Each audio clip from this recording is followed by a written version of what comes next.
Hi, everybody. So, we're going to officially go over the profile assignment. Okay.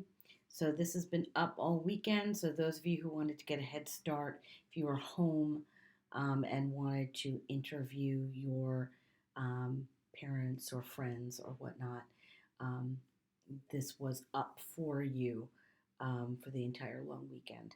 Um, but for those of you who haven't taken a look at it, we're going to take a look at this together. Okay, so this is the profile assignment. It's chapter 2 of your autobiography project, the literacy narrative being chapter 1, right?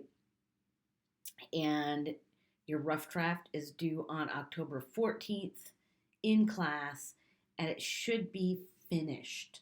Okay, so it should be a nearly finished copy, right? So you're bringing it in nearly finished so that you can get feedback from your peers and then make those changes and hand it in, or have the time to make those changes and hand it in on October 18th, right, which is the due date, 11:59.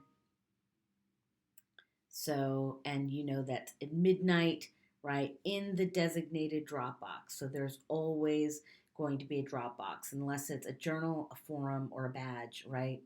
Every other assignment has a Dropbox. Okay, so your must haves, your project must be about person, place, event, group, issue, or phenomena from the community you grew up in. So this is about you. So we're profiling, or we're creating a profile of something in your community that you find significant. Your project must have an introduction paragraph, a thesis, a body paragraph, and a conclusion. The organization must be easy to follow. So either if you use subheadings, if you go in chronological order, whatnot, right? It shouldn't jump around. You should be organized in the way that you put together your profile. The introduction should catch the reader's attention, and the conclusion should provide closure for the profile. Your project must have a minimum of 750 words, right? Minimum. That means you can go more than that, but you can't go less than that. Your project must have two sources of empirical research. Okay, interviews, surveys, observations conducted by you. Remember the experiments that we did, like the little practice survey, practice interview, practice observations that we did. Okay, so you need to use two of them, right? Now, you can think back to past events and create kind of like a retroactive observation if you want to. But, right, you have to kind of formalize that and kind of create notes on that so that you can use that as a source. Okay. And three sources of secondary research, right? That's library research. Okay. So, and those sources are going to help support your primary empirical research, right? The research that you conducted yourself. Okay.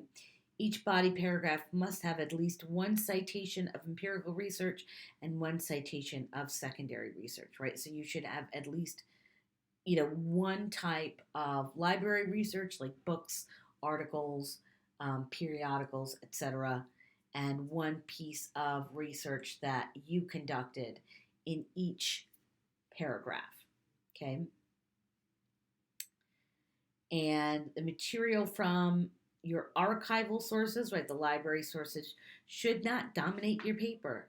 They should support your empirical research. So they should be the research that backs up assertions that you make about your empirical research. Okay. You must use in-text citations. You must incorporate quoting, paraphrasing, and summarizing. If you are unsure about how to do these, there will be handouts, there will be lessons. We'll be talking about how to paraphrase, how to summarize, how to quote, right, and when to do it, right? You must have a works cited page. Your work must be posted in the designated Dropbox by October 18th at 11:59 p.m. So there is a Dropbox for this and it has to be posted in the Dropbox. So what is a profile, right? And it's different from profiling. Remember that a profile is a type of essay that centers a certain person, place, or thing. So it is about a person, place, thing, phenomena, right? Something that you can either interview, or someone or something that you can either observe or interview or experience, right? So, one of the most common profile essay assignments is one in which the author profiles a certain person, offering information about who that person is and why they're important, right? And we're talking about this, and you can substitute in um, an event, substitute in a building, right? A club, a group, right? Because you're letting us know as the reader, right? Why, not why they're important to the world, but why they're important to you and your community, right? So you're convincing us of why this person, place, thing, event, phenomena, etc., are important to your community, right? How do you construct a profile? Okay, the tone of the profile is different from other essays. It must still maintain academic or professional voice, but it can be more conversational, right? You can use I, right? You can talk about things that you do in the first person. That's perfectly acceptable. But understand that you are telling the world about a part of your community. So think about how you can speak to a larger audience and be understood, right? And also, the flip side of that is that there are phenomena and things and ideas and words that your community takes for granted. You need to make sure that you explain them, right? Explain words, explain ideas, phenomena, buildings, right? People, and tell us as the audience what they mean. Okay, so chronological format, meaning that, like, especially if you interview somebody, that when you explain the interview and when you write about the interview, that you go in chronological order of, right, the events that happened that day. Okay, thematic format, right, is structured by theme or by ideas. Okay, so here's some helpful hints. And one thing that I really love, one resource that I really love is this resource here. It's a New York Times article. It's called How to Write a Profile Feature Article. You're not writing an article, but some of the advice is really fantastic. We're going to take a look at that really quickly. And the link is there for you. Okay. So know the rules of attribution. You must identify yourself as a reporter before beginning any conversation with a source. If you don't, his or her comments will not be considered on the record, right? So, what does that mean to you? Because you're not actually writing an article. That identify yourself as the person reporting on your community, right? You're not necessarily a reporter, but in a way you are. So you want to identify who you are and where you're situated in your community. Ask open questions, be a good listener, probe for anecdotes, right? Ask people for stories. When you interview people, ask them for stories, right? Tell them that, you need an example of what they're talking about. And sometimes you can get really fantastic examples and narratives from somebody if you ask for those things, right? Prepare for your interviews, right? Come to any interview armed with a basic list of questions you hope to ask. If the conversation goes well, you can and should toss your questions and go with the flow. But if you have a terse source, meaning like somebody who's really not into answering questions, you should be a big help in keeping the conversation going. So make sure you have enough questions.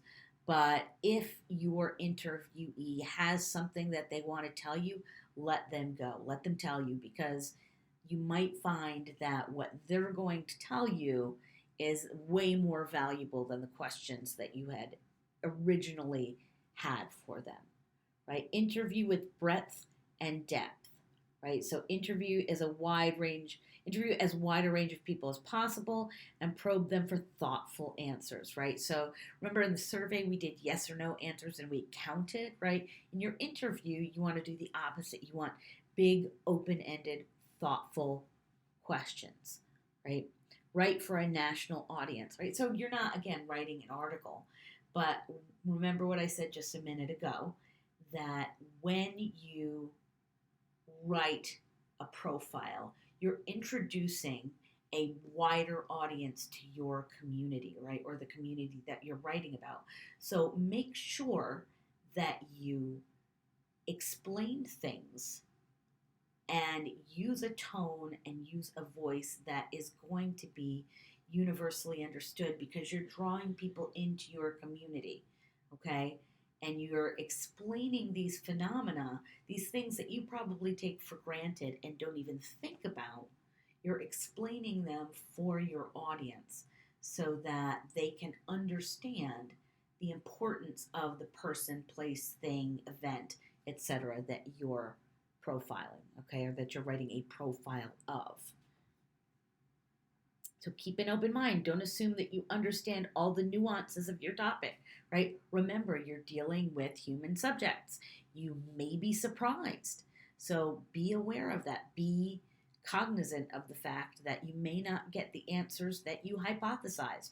Remember, we did that with the interview. So be aware of it. So decide on an approach, right? Outline your story. Outlining your story is the best way to start. This means reviewing your notes, marking the most interesting or articulate quotes, making a list of important points, and creating a structure in which you can fit your information. Okay, so make an outline, right? You need to make sure that you organize everything well. Focus on what's most compelling. You can't tell us everything, right? So it's your job to pick out the most interesting parts of the information that you get, and the most important parts of the information that you get to tell us. Okay, show, don't tell. You've probably heard this one before, right? So it's tempting to describe a room as messy or a person as nice, but carefully observed details and well chosen verbs make a much stronger impression than adjectives, right? So if you describe a room, right, by its colors, by the feelings that you had, by the expression on somebody's face, right, it's sometimes a lot more effective than being straightforward, saying, look, he looked angry, right? So, or saying something like his face was um, twisted in anguish, right? Don't overuse direct quotes. So make sure that you paraphrase, remember, and that's in the must haves, paraphrase, summarize, and quote. This is an important one. Super, super, super important.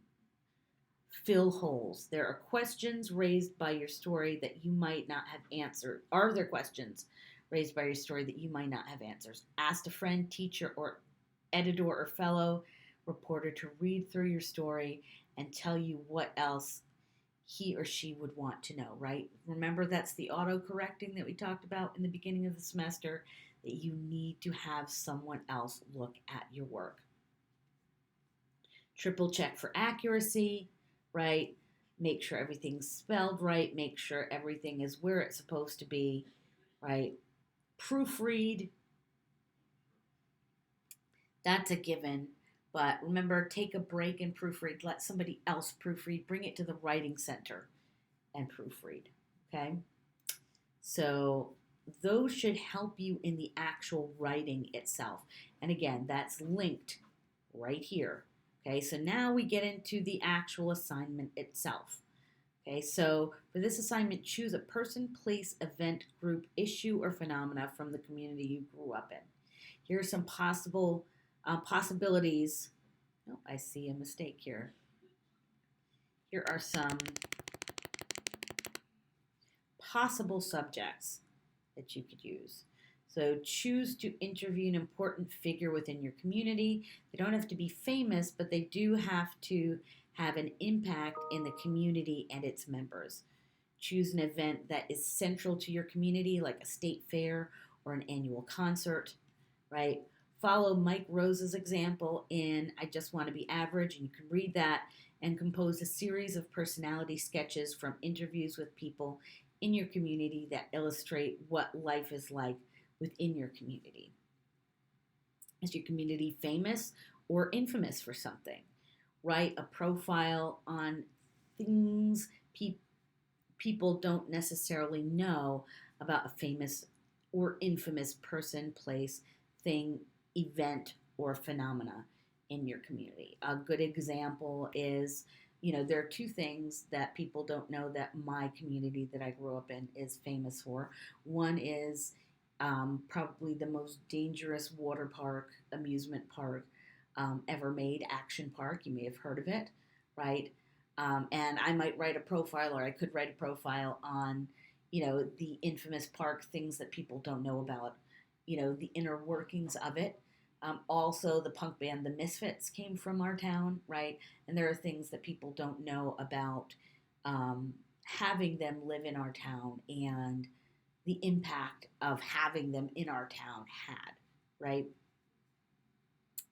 So, is there something that you'd like to change about your community, right? About a phenomena, practice, or attitude that you'd like to change or amend, right? So, is there discrimination in your community that you'd like to change? Is there, do people do things like, burn garbage or, um, I don't know, are the roads not paved or, etc. Are there things about your community that you think need changing, and start researching and thinking about why and how you would make those changes? So those are just some ideas, but you can use these and think about ways in which you could potentially um, profile something, someone, someplace, right? Another idea is there an important building in your community, right? Or an important maybe parking lot or something like that that everybody hangs out in, or that you used to be able to get the best news from that parking lot, right? Because everybody talks about what's going on in the community in that area, right? It doesn't have to be fancy, it doesn't have to be spectacular, but it does have to be significant to your community. Okay, so regardless of who you choose to profile, you should research the subject thoroughly, right? Do a complete job researching the person that um, you might not use all the information you find, but you will have a better understanding of that person. So if you're interviewing somebody and you get more information than you can possibly use, it will still benefit you because you'll have a more thorough understanding of that person, right, or of that subject. Right. So your primary research should be an interview, series of interview, observation, or a survey. These research techniques allow you to add more personal and original elements to your profile, right? You may also need to complete some archival research. So I'm going to add, you will need to complete some archival research, library or web based research in order to understand the person, the person's career, the person's interest, right? So you will need to get articles, right? Hopefully, scholarly articles that will help you to understand why a phenomena is so important, why someone is, as significant as they are. Um,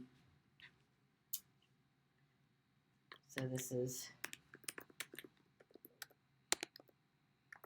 because you're not just necessarily doing the person. So that's, for example, the person's career, the person's interest, right? The length, it needs to be 750 words. Please use 12-point font, just makes it easier for me to read. You may include graphics that visually highlight, or a graphic that visually highlights some of the aspects of your profile if your visual elements help to present important details and convey the dominant impression. So if a picture will help to explain your idea, please add it, but it doesn't take away from the word count, right? And you still need to explain the graphic if you add it, okay? So, due dates, bring one electronic copy of your rough draft to class on 10/14 so that you can participate in the peer review workshop. When you submit your final draft on 10/18/2019, attach your rough drafts, other materials you used while writing your paper. So you'll have your regular draft, right, and then include all the other materials and things like that that you used. Okay, so within reason. Okay, so if there's a file that's way too big, we can talk about how you can include that. Okay, so I encourage you to visit the Writing Center at any stage of the writing process. If you have any questions or concerns about the profile assignment, please contact me, and please do it ahead of time. Do not wait until the um, right before the due date. Okay, so one last thing that I want to remind you of, and I want to reiterate, right, that your rough draft should be like 99% of the final draft done. Okay, 99% of the final draft done. Okay, it's not long. It's about something that you know, so it shouldn't be that terribly difficult. And the reason why is you want these 4 days in between the rough draft and the final draft to be days that you are not finishing, but you're just revising. Okay? So when we give you feedback on your profile, that should be, it should be nearly done. And then it should be just making the minor adjustments if you agree with the feedback that you got. Okay? If you have any questions, feel free to send me an email. Otherwise, I will speak to you on Wednesday.